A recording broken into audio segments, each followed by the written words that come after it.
I wish you'd leave Wisset and take Charleston. Leonard went over it and says it is a most delightful house and strongly advises you to take it.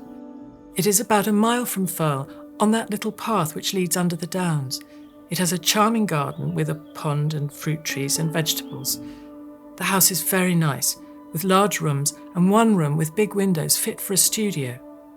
Whatever you may say, I think the country there is superb to live in. I always want to come back again, and one never feels it dull.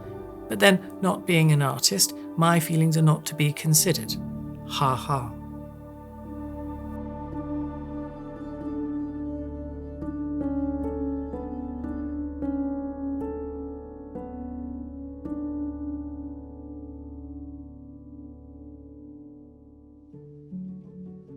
We're sitting in the main studio at Charleston, and this was the home of Virginia Woolf's sister Vanessa Bell and her really good friend, sometime lover Duncan Grant, and they were both artists.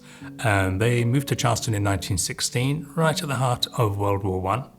And Duncan Grant and his then lover David Garnett, the writer, they were both conscientious objectors, so they needed to find work on a farm or go to prison. So Vanessa Bell came down, sublet the house, found them a farmer that would employ them, and they all moved here with Vanessa Bell's two sons in October 1916. They came here on the recommendation of Virginia Woolf, so she wrote some lovely letters enticing her sister down here to come and look at the house and tell her all the benefits of it. Even though she actually hadn't seen the house, it was all second-hand from her husband, Leonard Woolf, who had seen Charleston and thought it would make a good place for them to live.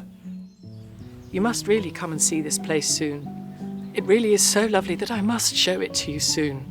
It's absolutely perfect, I think. I wish you could come and see it all. It would be such fun to show it to you.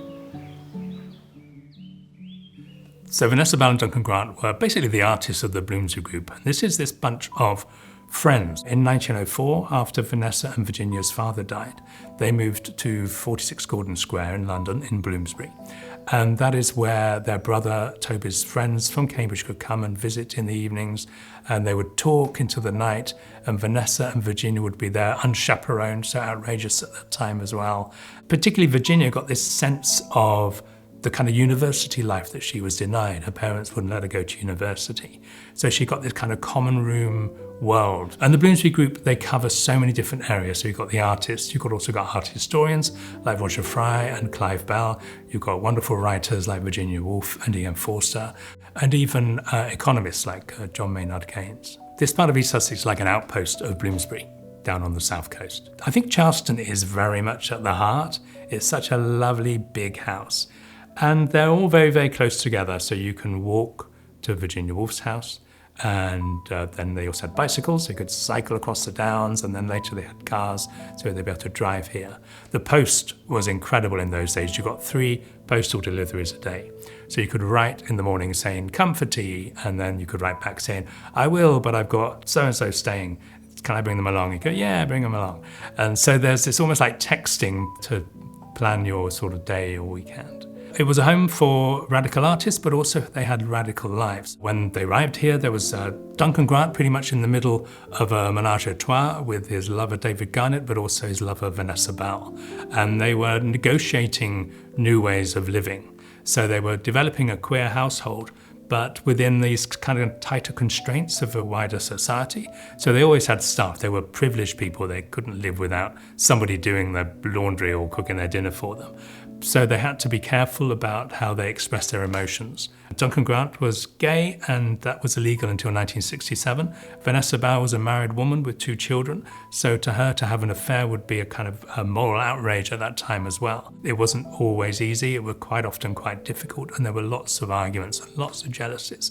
But they still gave it a go, and they were still up for trying something new and sort of following their true path, finding their truth in their relationships. So Virginia was a regular visitor to here, and there's wonderful recollections in her diaries about life at Charleston. Vanessa Bell's 2 sons, Julian and Quentin, they would write a newsletter about Charleston life. And then on special occasions, Quentin, the youngest son, and his aunt Virginia, they would make special editions where Virginia would write the words and Quentin would illustrate the story. So there are these wonderful, it gives Virginia this sort of freedom to write very sort of loosely. There's no pressure. She always felt the stress and the pressure of writing. But these texts that she writes with Quentin are so free and so easy. And she's basically taken the mick out of her family and her friends and the life at Charleston and all the crazy things that happen here. I see that Mrs Dalloway is going to stretch beyond October. In my forecasts, I always forget some most important intervening scenes. I think I can go straight at the grand party and so end, forgetting Septimus, which is a very intense and ticklish business, and jumping Peter Walsh eating his dinner, which may be some obstacle too. But I like going from one lighted room to another. Such is my brain to me. Lighted rooms and the walks in the fields are corridors. And now, today, I'm lying, thinking. Coming back the other evening from Charleston, again, all my nerves stood upright, flushed, electrified, what's the word? With a sheer beauty. Beauty astounding and superabounding, so that one almost resents it, not being capable of catching it all and holding it all at the moment. Charleston was always a place where art and design sort of became part of everyday life. It was a home for artists, but also for writers, for art historians. And you can feel that energy, that creativity in sort of every corner of the building. And it becomes a place that sort of hums with creativity. And when you come here, you can't help feeling sort of compelled. There's a bit of a witchcraft going on in that you feel you're under a spell, you're going to go home, you're going to decorate your home, you're going to paint bookshelves and start living in a throuple or something. There's this wonderful sort of energy to the place that is sort of intoxicating. This is a very rare bust of Virginia Woolf. It was made by the artist Stephen Tomlin in the early 1930s. And this is the original plaster that all the others that are in existence were cast from. And Virginia Woolf, she really hated being painted. She would sit begrudgingly for paintings and sculptures, but she would soon get bored and get frustrated. And so the bust we have is technically incomplete, but it feels like, because it's not quite finished by the artist, it has a realness to it. You can see his finger marks in the clay, and you can see the sort of the wonderful texture to the bust that gives it some vitality. There's a little thrush-like creature called Tomlin who wants to sculpt me. Oh dear, what a terrific, hemp-strong, heather-root, obstinate fountain of furious individuality shoots in me. They tampered with it, Nessa and Tommy, pinning me there from 2 to 4 on 6 afternoons to be looked at, and I felt like a piece of whalebone bent. This amused and interested me. At the same time, I foamed with rage. T was late. T couldn't change his plans, and so on. And I had to plod along the dusty streets there. For a house that was really in its prime in the 20s and 30s, you don't get a lot of that kind of Art Deco modernist feel to it. But one object is a chair that Virginia Woolf bought for Vanessa Bell for a grand cost of £3.10. And it's interesting how Virginia Woolf kind of forces, in a way, this kind of modern world onto her sister and onto the artist. So she's got this wonderful bentwood chair. It's got a very sort of stripy lining on the cushions. The artists have kind of camped up the chair. So they've covered it in this wonderful piece of textile. Whenever they went traveling around Europe and North Africa, they would just send back loads and loads of textiles and ceramics and all sorts of things. And this would have been a piece that they probably picked up in France. And it shows a saint clutching a crucifix and lots of roses. The household was pretty much an atheist household, so they had no interest in religion. It's not there for its religious content. It is there for its sort of quirkiness and for the novelty of it.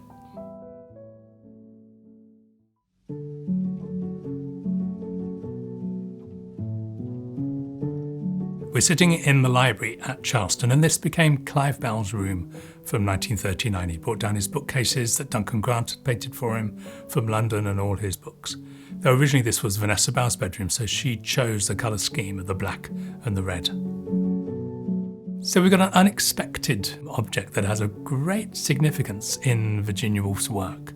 This table here belonged to Dady Rylands, and he was at King's College in Cambridge.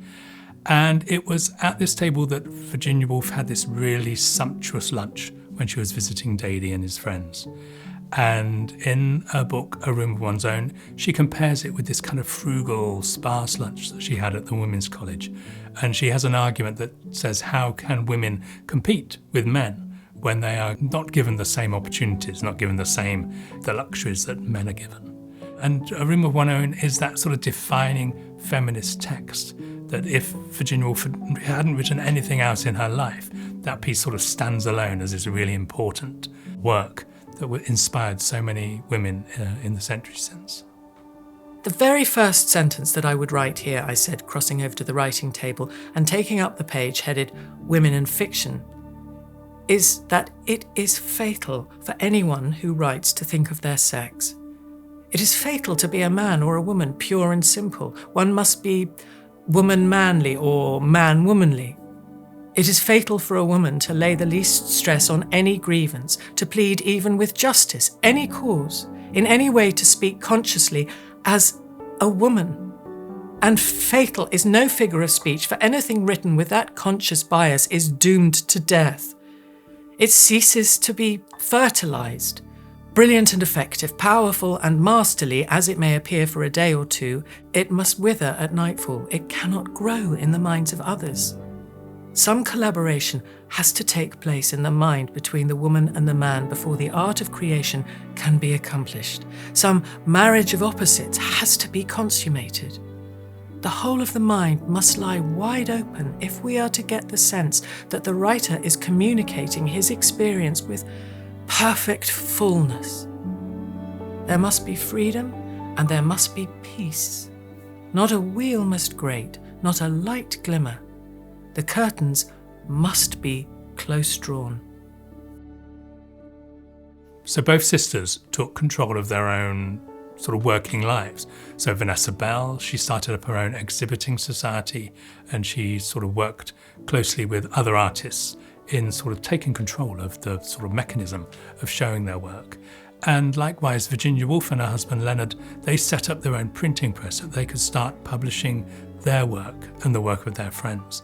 And the Hogarth Press really took off and became an important way of getting new and exciting ideas and writing out to the public. Mrs Dalloway said she would buy the flowers herself, for Lucy had her work cut out for her. The doors would be taken off their hinges. Rumpelmayer's men were coming. And then, thought Clarissa Dalloway, what a morning! Fresh as if issued to children on a beach. What a lark! What a plunge! For so it had always seemed to her when, with a little squeak of the hinges, which she could hear now, she had burst open the French windows and plunged at Bourton into the open air. How fresh!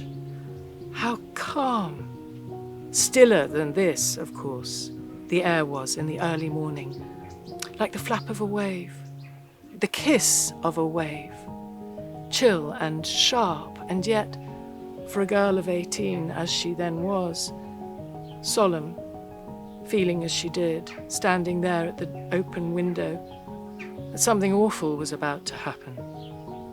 Looking at the flowers, at the trees with the smoke winding off them and the rooks rising, falling. Standing and looking until Peter Walsh said, musing among the vegetables, was that it? I prefer men to cauliflowers. Was that it? He must have said it at breakfast one morning when she had gone out onto the terrace. Peter Walsh. He would be back from India one of these days, June or July, she forgot which, for his letters were awfully dull. It was his sayings one remembered. His eyes, his pocket knife, his smile, his grumpiness. And when millions of things had utterly vanished, how strange it was. A few sayings like this, about cabbages. Virginia published all her books with Hogarth, and most of them had covers by her sister. And they're these sort of 2 or 3 colours in the design, very broad but delicate compositions. And they sort of almost embrace Virginia Woolf's books. Her sister's work is sort of protecting her words and protecting her world. Peter Walsh had got up and crossed to the window and stood with his back to her, flicking a bandana handkerchief from side to side. Masterly and dry and desolate he looked, his thin shoulder blades lifting his coat slightly, blowing his nose violently. Take me with you, Clarissa thought impulsively, as if he were starting directly upon some great voyage. And then, next moment, it was as if the 5 acts of a play that had been very exciting and moving were now over, and she had lived a lifetime in them and had run away and had lived with Peter, and it was now over. Now it was time to move. And as a woman gathers her things together, her cloak, her gloves, her opera glasses, and gets up to go out of the theatre into the street, she rose from the sofa and went to Peter. And it was awfully strange, he thought, how she still had the power, as she came tinkling, rustling, still had the power as she came across the room to make the moon, which he detested, rise at Bourton on the terrace in the summer sky.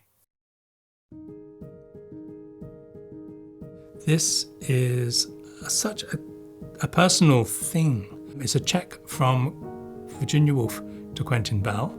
It is for a grand sum of £10 from the 5th of December 1938. Don't know what it was for. I've looked in her diaries for around that date to see if she'd mentioned it in a diary or a letter to him, but there's nothing published. But it's just this wonderful connection to her everyday life. And for Virginia Woolf, the everyday life was the world that she was writing about. She would ask you, what have you been doing today?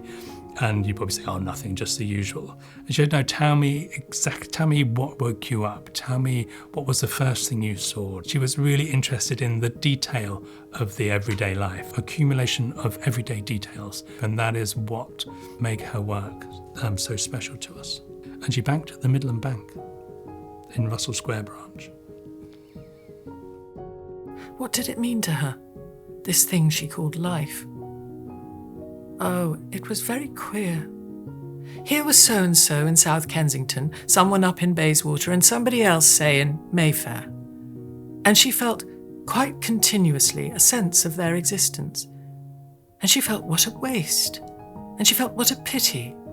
And she felt if only they could be brought together. So she did it. And it was an offering to combine, to create. But to whom? An offering for the sake of offering, perhaps. Anyhow, it was her gift. Nothing else she had of the slightest importance, could not think, write, even play the piano. She muddled Armenians and Turks, loved success, hated discomfort, must be liked, talked oceans of nonsense, and to this day, ask her what the equator was and she did not know. All the same, that one day should follow another, Wednesday, Thursday, Friday, Saturday, that one should wake up in the morning, see the sky, walk in the park, meet Hugh Whitbread. Then suddenly in came Peter. Then these roses. It was enough. After that, how unbelievable death was. That it must end. And no one in the whole world would know how she had loved it all. How every instant